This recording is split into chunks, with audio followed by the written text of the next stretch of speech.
¿Qué onda, Isaac? Te vamos a hacer una entrevista hoy sobre lo que tú haces.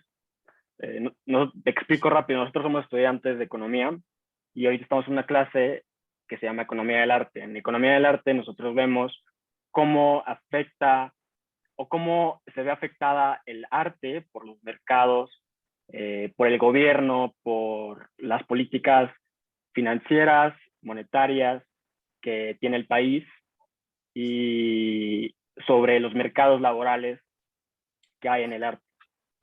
Entonces, así es como empezamos. No sé si Estela quiere seguir.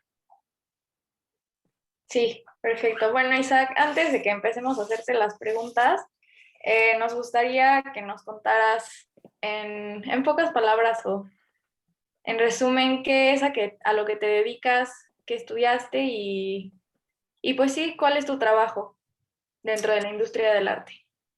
Pues bueno, mi nombre es Isaac David Hernández García. Comencé como asistente de producción. Ahorita seguí como asistente de postproducción y ahorita estoy coordinando postproducción en una empresa que se llama Mano Santa. Llevamos aproximadamente 14 películas, de las cuales ya terminamos 4 o 5 y están entrando otras 5.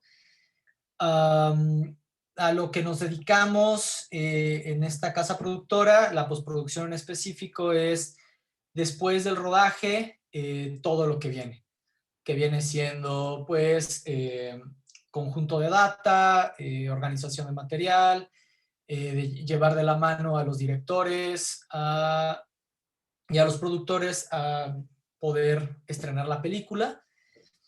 Ayudamos también a los editores, a diseñador sonoro, visual effects, todo lo que tenga que ver con el ámbito de lo que viene después de rodaje. Ese es mi trabajo. Cierto, estudié cine y producción audiovisual en Puebla, en la UPAEP, y llevo trabajando en el medio 3 años aproximadamente. Bueno, me parece muy interesante tu trabajo, o sea, creo que es como parte esencial de la industria, ¿no? Entonces, tú que estás más en el ámbito cinematográfico, ¿nos podrías platicar cómo es que los títulos universitarios son una herramienta al momento de buscar empleo? O sea, ¿tú consideras que son esenciales o hay alguna otra herramienta que influya más? No, bueno, por lo menos en mi ámbito, a mí nunca me han pedido un título. Tengo muchos amigos conocidos con carreras truncas o ni siquiera estudiaron una carrera. La gran mayoría son de comunicación. Ahorita mi jefe se llama Ernie Schaefer, es un gran colorista. Tiene una carrera trunca en producción musical. Y ahorita pues es uno de los más grandes coloristas en México. Entonces, el colorista es quien le da el look, el color a la película. Entonces, realmente, por lo menos desde la industria del cine o la industria de cine que yo trabajo, que viene siendo películas independientes, el título no tiene nada que ver. Aquí lo que tiene que ver son dos cosas. Una, lamentablemente, palanca, que conozcas a alguien que esté dentro de la industria y que te vaya metiendo.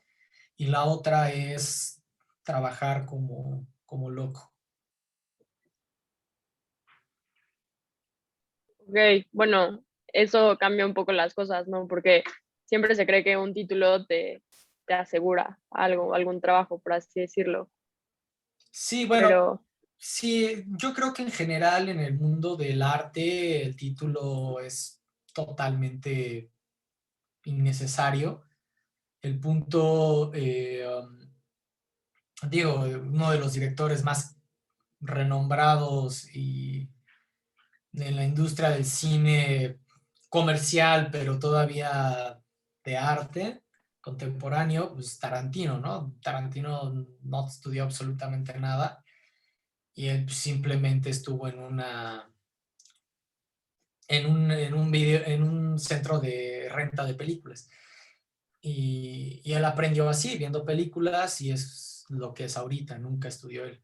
Lars von Trier también es otro de los comerciales, underground y demás, que igualmente nunca estudió cine y de hecho él está en contra de las escuelas de cine.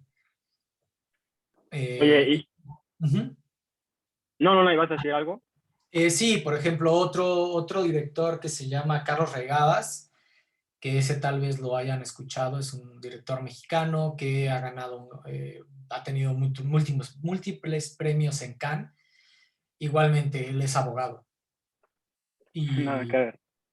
nada que ver, entonces, en el mundo del arte, la verdad, el título no sirve. Sirve trabajar 16 horas al día, los 7 días de la semana, y para poder llegar a Claro, ser... tratar de hacer algo como para mostrarte algo que, como no, si no tienes las Sí, palancas, a lo mejor hace algo para hacerte sobresalir, ¿no? efectivamente, o sea, es que es complicado. Por ejemplo, en el mundo del cine es complicado porque no es como el mundo de la pintura, no es como el mundo de la escultura, de literatura, eh, más o menos como el mundo de la música, que realmente hay una línea muy delgada entre arte e industria.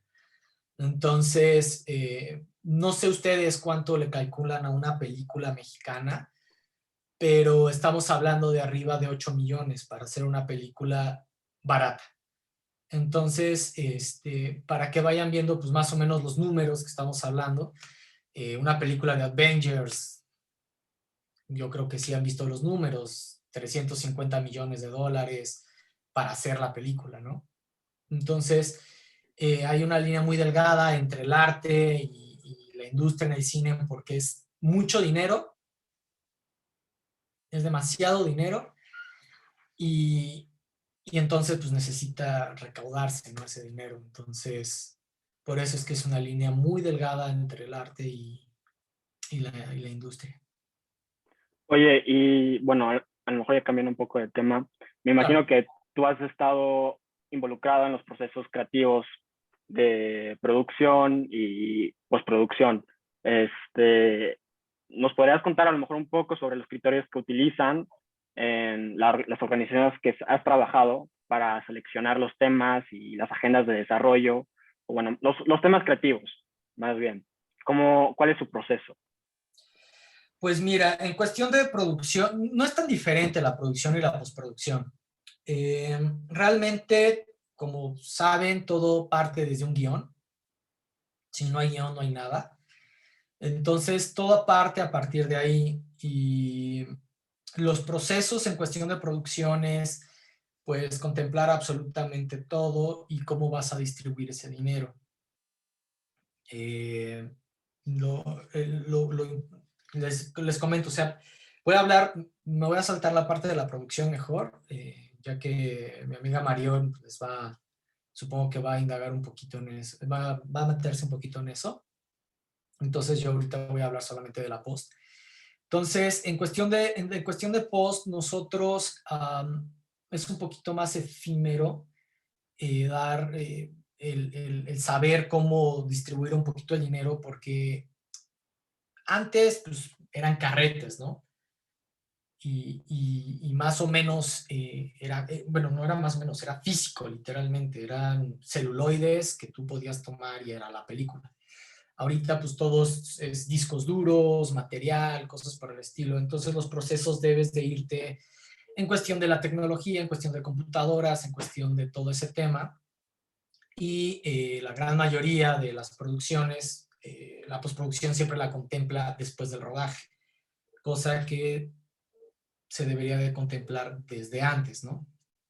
Desde antes de que filmen, se debería de contemplar la postproducción por temas de pues, capacidad. Una película normalmente saca en cuestión de tamaños de archivos como unos 25 teras aproximadamente. Entonces, pues es cosas que se deben de comenzar a contemplar desde la pre para ir como calculando todo ese tema de pues cuántos discos duros se va a necesitar, qué computadoras se van a necesitar, cuántos visual effects va a haber, qué personalidades van a trabajar en la película. O sea, no es lo mismo pagarle a un diseñador sonoro que apenas acaba de salir de la universidad o que apenas se está dando a conocer, a pagarle a Sergio Díaz, que quien es un diseñador sonoro que le ha hecho películas a Guillermo del Toro, la del Laberinto del Fauno, Hellboy, todas esas, a Cuarón, la de Roma. Entonces, no es lo mismo, ¿no? Entonces, todo esto se tiene que comenzar a contemplar, cuestión de tiempos, cuánto tiempo se va a editar, cuánto tiempo se va a hacer el diseño sonoro, cuánto tiempo va a tardar los visual effects en hacerse.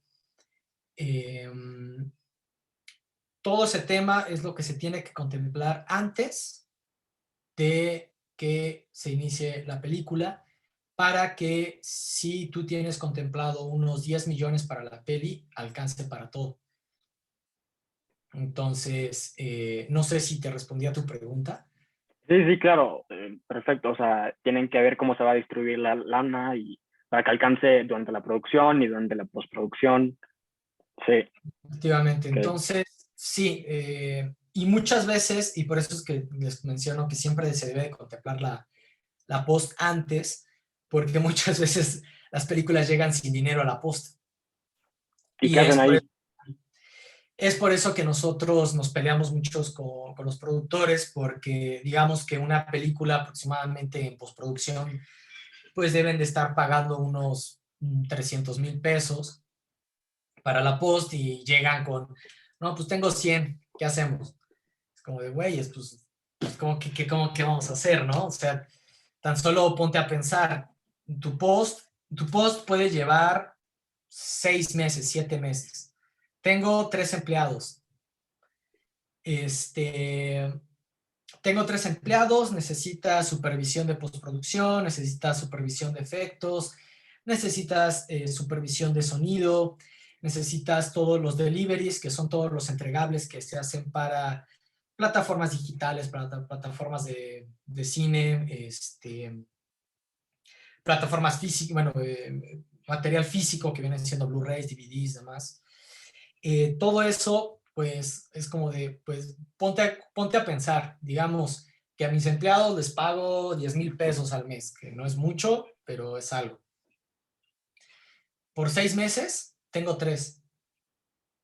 ¿Cómo van a alcanzar tus 100,000 pesos? Entonces, son cosas que por eso se tienen que contemplar desde la pre. O sea, es mucha planeación y aunque se escuche mucho 8 millones, realmente es muy poco, porque estamos hablando de que una película es un trabajo, aquí en México por lo menos, es un trabajo de 2 a 5 años, desde guión.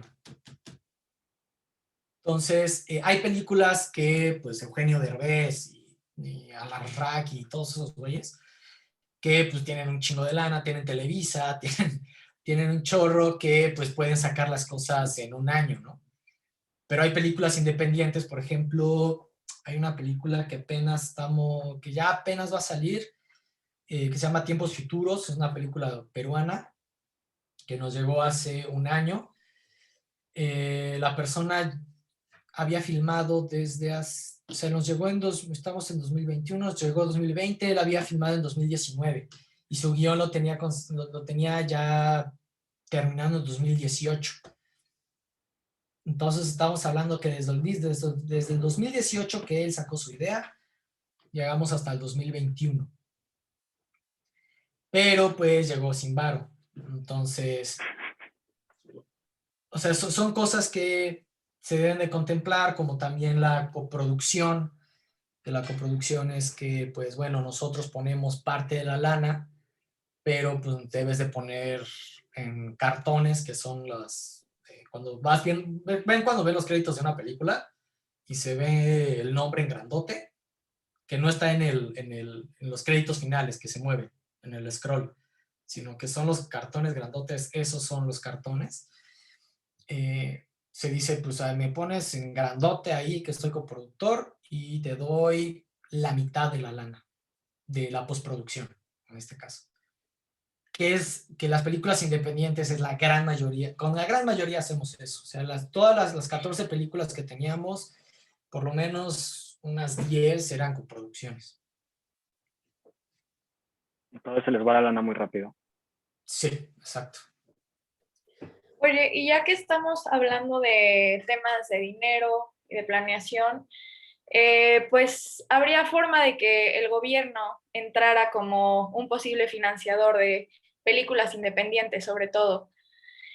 Entonces, ¿tú crees que existe suficiente apoyo por parte del gobierno para estas producciones de artistas nuevos o incluso para la formación de artistas en nuestro país? El apoyo hay. Sí hay apoyo, de hecho a nivel latinoamericano somos los que más apoyo tenemos. Les digo que yo ahorita estoy un poco perdido en cuestión de eso, ya que pues estoy en el mundo de la post y realmente pues los tratos los hacemos con las personas que ven eso, que son los productores.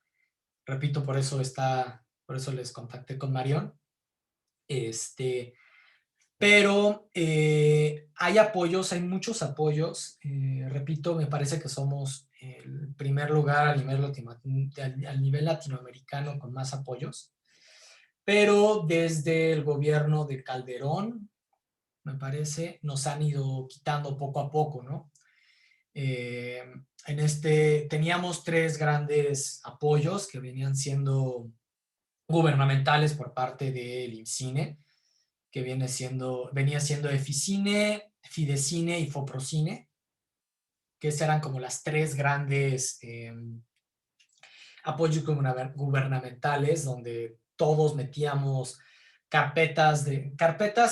Las carpetas son ese conjunto de documentos que avalan la película, donde viene pues todo desglosado el dinero, la visión del director, del fotógrafo, del diseñador sonoro. O sea, es ver la película en papel. Entonces, se entregan las carpetas a esos se me fue ahorita la palabra, pero esos apoyos y ya, pues, los que escogían, pues ya decían quién se quedaba con la lana. Digamos que para Eficine había, no sé, 110 millones, ¿no? de pesos. Y pues de esos 110 millones, una película pidió 8, otra película pidió 10, otra película, entonces así lo iban repartiendo. Ahora pues ya ha ido bajando ese dinero, digamos que de 110 ya bajó a 100, ya bajó a 90, y así va bajando. Los números no lo sé, pero apenas hace unos años se estaban peleando porque dos de esos apoyos se iban a fusionar, entonces ya no iban a ser 3, ya iban a ser 2. Y en el mundo independiente, para películas independientes, estaba el Foprocine, justamente, que era para las películas, para los directores con su primera película, las óperas primas, que habitualmente son las películas que casi no recaudan dinero. Entonces era bajo capital de riesgo, entonces nunca, no había necesidad de devolver el dinero, a comparación de Eficine, que sí tenías que devolver. Entonces, De hecho, yo te iba a preguntar de eso, o sea, ahorita que estás diciendo eso, ¿el dinero que les dan lo tienen que regresar tal cual como se los dieron o lo regresan con algún tipo de dividendos? Con algún depende. tipo... Depende, Ajá. repito, esto se los va a aclarar más Marión por si yo me llevo a equivocar, porque ya no me acuerdo. Pero Foprocine era bajo capital de riesgo, no tenías que devolver ni un peso, porque era para las películas, las óperas primas de los directores. Entonces, repito, como son experimentales, los directores están encontrando su voz, están encontrando pues, cómo decir las cosas, pues no tienen pues, mucha experiencia. Entonces, pues no pedían varo. Eficine es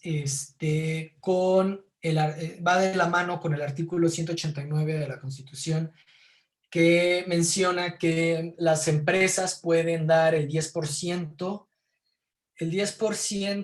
de su IVA del año pasado hacia la película.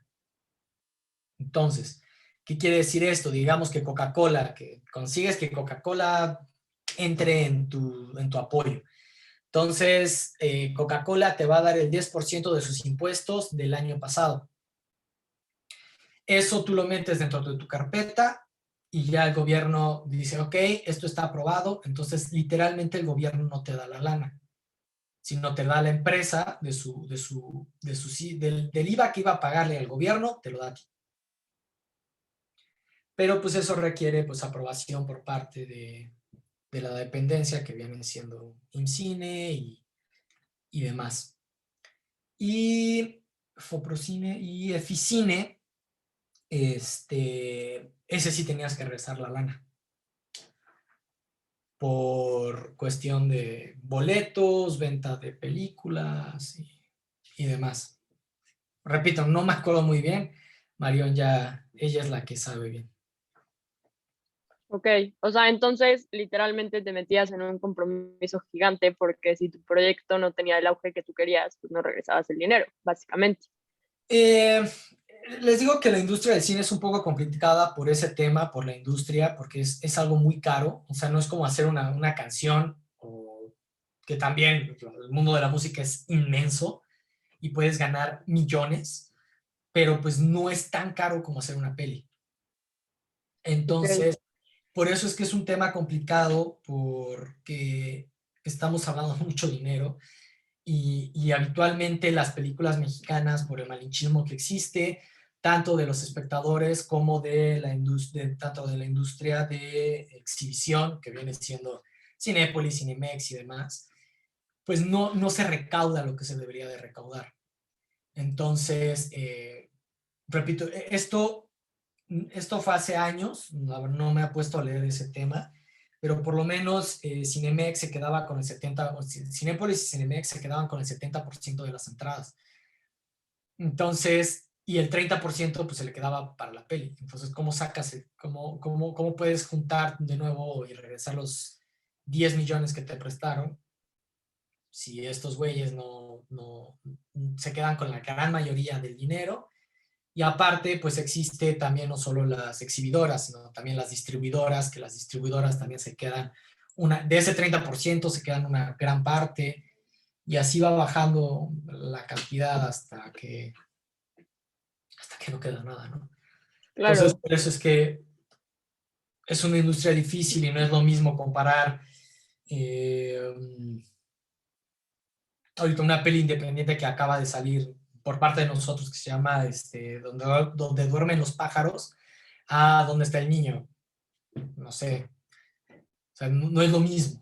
O sea, sabemos que Donde duermen los pájaros no va a llegar muy lejos, y Dónde está el niño, aunque sea una copia idéntica a una película gringa, pues va a reventar porque pues, es una copia de una película gringa y que va a pegar. Entonces, es un tema complicado de hablar y por cuestión monetaria solamente. ok. Y hablando de esta cuestión monetaria, o sea, entiendo, como tú nos comentas, que son muchas horas de trabajo. Pero es conocido que muchas veces artistas acuden al pluriempleo, o sea, que no sé, tienen dos trabajos, en uno cantan y a lo mejor tienen otro más formal para apoyar su carrera artística, ¿no? O sea, ¿esto existe en la industria del cine o cómo está ese tema? Sí, sí. Yo, yo tengo varios trabajos porque pues, no da. O sea, realmente trabajar para películas independientes pues, no da. Y más aquí en la Ciudad de México. O sea, yo tengo una renta de 7,000 pesos por un departamento. Entonces, sin contar tus servicios y demás, ¿no? Entonces sí se tiene que recurrir aquí no lo llamamos multiempleo, aquí lo llamamos multitasking, que pues supuestamente es así como se hace, pero pues no. Entonces, porque si tú te vas hacia la industria gringa, pues literalmente tienen puestos en específico, completamente en específico. Les puedo decir en cuestión de rodaje, yo trabajaba en data manager. Data manager es quien junta, recibe el material en rodaje, lo respalda, hace las debidas copias que se tienen que hacer del material, genera proxies, que es un material más ligero para poder editar. Y bueno, en Estados Unidos ese empleo pues está súper bien dividido. Digamos, tú recibes los discos, tú vas a hacer los proxies y tú vas a hacer la pequeña corrección de color para que el fotógrafo pueda verlo como él lo imaginó en rodaje. Bueno, pues todo eso se junta en un solo trabajo aquí en México. Igualmente, mi primera película en la que yo estuve ya de lleno, que se llama Sanctorum, realmente yo comencé como asistente de edición y al final, sin saber realmente el trabajo, terminé como coordinador de postproducción, o sea, terminé como cabeza de área, porque pues no existía suficiente dinero para contratar a otras personas. Y no solo eso, sino que también fungía como asistente de edición. O sea, ese trabajo pues, no se me quitó. Seguía como asistente de edición, coordinador de postproducción y, y como coordinador de producción para un pequeño rodaje que se hizo porque faltaron varias tomas. Entonces, todo eso por el mismo sueldo. Y ahorita es el mismo tema.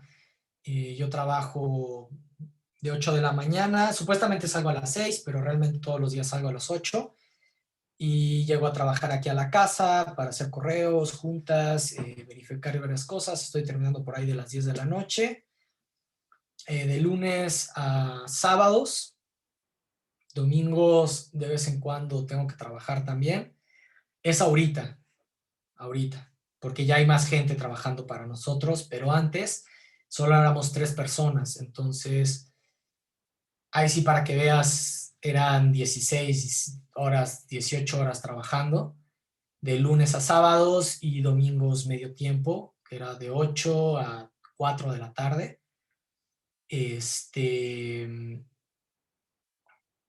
Sí, básicamente. Entonces, y retomando lo de ahorita, aparte hago créditos, hago rollers, que eso también me ayuda a terminar de completar mis gastos. Y y bueno, todavía me faltaría otra cosilla más, pero pues no, ya no da el tiempo.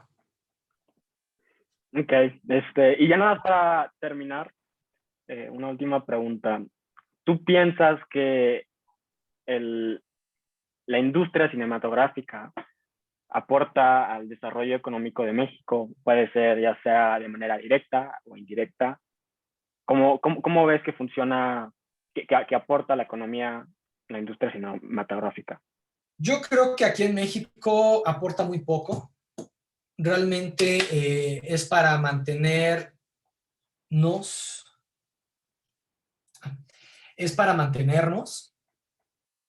todos nosotros, o sea, toda nuestra industria, y para que el espectador tenga un modo de salir y conocer. Porque creo que, repito, yo no creo que en México, por lo menos, nuestra industria sea tan grande para beneficiar económicamente al país. O sea, no estamos hablando de Estados Unidos, no estamos hablando de la India, que son industrias enormes que generan mucho dinero para el país.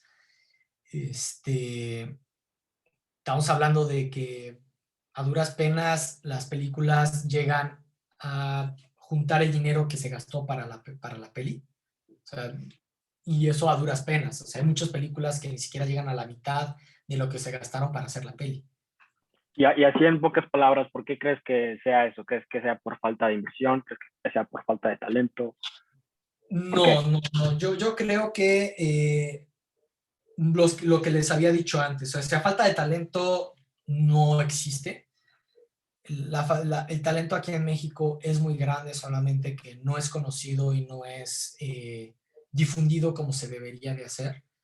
Y la gente prefiere, hasta se los pongo a ustedes mismos, o sea, si yo les pongo una película mexicana y les pongo una película de Avengers, ¿cuál van a ver? Se los pongo tan solo a ustedes. Entonces, ahí está el problema, que si tan solo nuestra cultura Pero pues también puede ser una todos falta de nosotros, distribución. Normalmente en Cinépolis no ves las películas mexicanas, ves más bien las gringas. y ese es el tema. Y es justamente lo que les decía con el problema de las distribuidoras. Que hay una ley que dice que el 10% tienen obligado, las distribuidoras tienen obligación de pasar por lo menos, de tener en su cartelera por lo menos una película mexicana, obligatorio. Pero pues obviamente a ellos no les conviene poner en la hora estelar a las 7 de la noche, por ejemplo, una película mexicana estando Avengers. Entonces, pero ahorita con los medios digitales, pues es básicamente lo mismo. ¿Ustedes cuántas películas mexicanas han visto este mes? Pues hay algunas. No muchas. Bueno, en lo personal ni una. O No, y sea, No, como yo tampoco. Entonces, no hay una cultura de aprecio al cine nacional en nuestro país, y honestamente. es eso, y pues lamentablemente no podemos llegar a hacer unas películas gringas porque pues no hay dinero para eso, ¿no? Entonces, es eso, o sea, simplemente que hay muchos problemas que pues se deben de erradicar desde uno, pues por parte del gobierno, otro por parte de la industria de exhibición, otro por la parte de la industria de distribución y otro por el mismo espectador. Y otro Claro, por sí se parte ve de que nosotros, los creadores, de que vemos que pega algo y cuántas películas de narcotraficantes no ven, ¿no? sí se ve que hay muchos problemas ahí. Bueno, pues creo que aquí la tenemos que dejar, se nos está acabando el tiempo. Yo te doy muchas gracias por darnos el tiempo de hablar contigo. No sé si los demás quieran agregar algo más. Sí, claro, te agradecemos muchísimo por tu respuesta y esperamos que, bueno, queremos hacer uso de ellas para poder reflexionar en nuestra clase sobre maneras de cómo ayudar o mejorar cómo se valora el cine en el mercado para que artistas como tú y la gente con la que trabajas reciba una remuneración más justa por el trabajo tan increíble que hacen. Y si ustedes también tienen cualquier duda, pues ya usted la tiene ahí mi número y si tienen otra duda, pues después se las puedo responder. Vale, muchísimas gracias. agradecemos muchísimo por el tiempo. No, al contrario. No, pues entonces aquí la dejamos. No. Nos vemos. Nos vemos, gracias.